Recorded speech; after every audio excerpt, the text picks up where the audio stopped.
Hello guys, in this video I want to discuss some technical precisions and specifically regarding to the get up.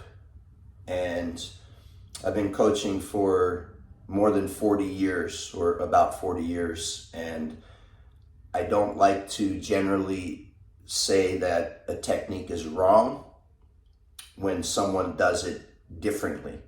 Now, there is definitely a such thing as good technique and bad technique, and that's more a reflection of body mechanics and effectiveness.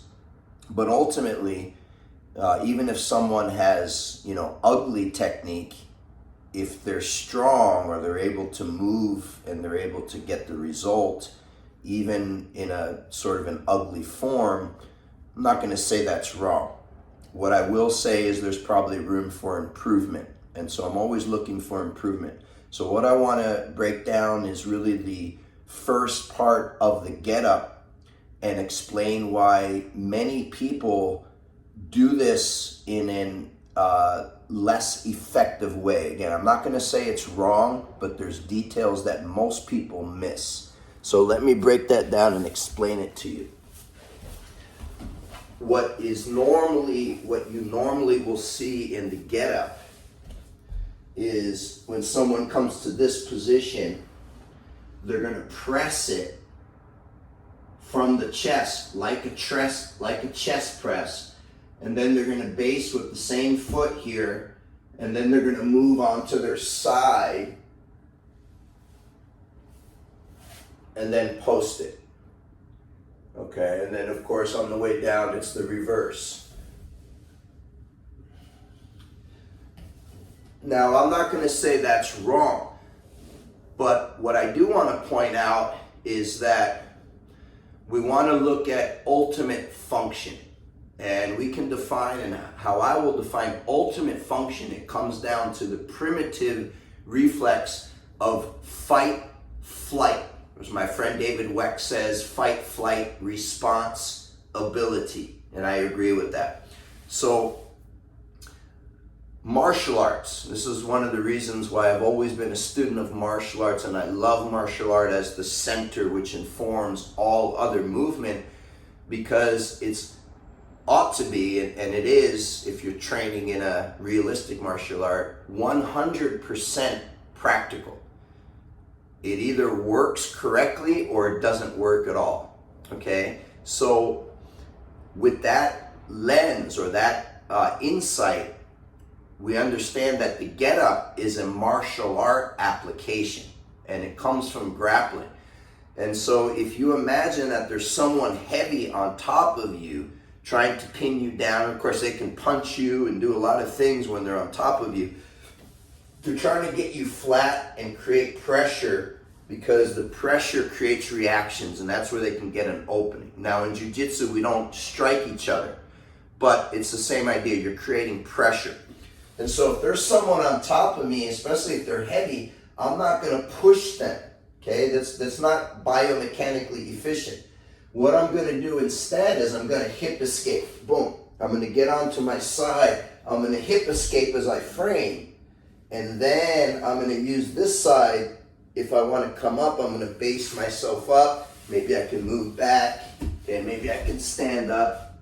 Okay, so that's sort of the reference point for the get up. Okay, so now what I'm encouraging you is to try this technique, to try this different way of setting up the get up, and then let me know how you like it in the comments. Ask questions. If you're interested, just leave in the comments, and I will be happy to break down the entire movement, because there's a lot of little details throughout the entire chain of movements that I see people doing maybe without that reference, or that without that focus, or that martial art application, the understanding of that. So from here, and again, you want to come close. I don't want to be here, so even like a hip escape towards the body, boom, to be here, get on your side. Now, from here, I'm going to base, and then I'm going to use my hip escape, boom, as I get on my side. So it's here, okay? And I can come back. So I'm using my hip, instead of pushing straight up, I'm moving my body back as I frame. And now I'm already on my side. You see the difference? I'm not gonna press and then try to crunch and then turn on my side. I'm gonna move my hips, boom, so I'm on my side. Now this, I can base and I can get that foundation. Then from there, there's a lot of things I can do. I can move and transition. So again, from here, not pressing straight up, but instead hip escape as I press right here. And now I'm on my side, and now I'm stable. I can build myself up to that base.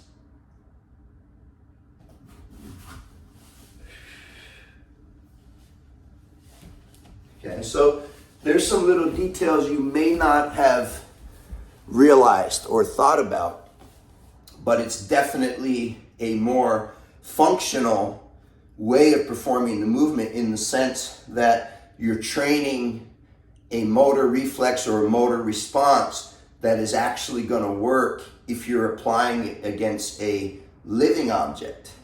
Okay? And so again, if I'm hip escaping, I'm not coming here and trying to fight against gravity. Instead, I'm coming here, boom, right there. Okay, and I'm framing, and now I have that space. So I hope you understand. I hope that makes sense. Let me know if you like this video. I'll be happy to start breaking down other common movements and give you some insights about how the martial application influences your movement training.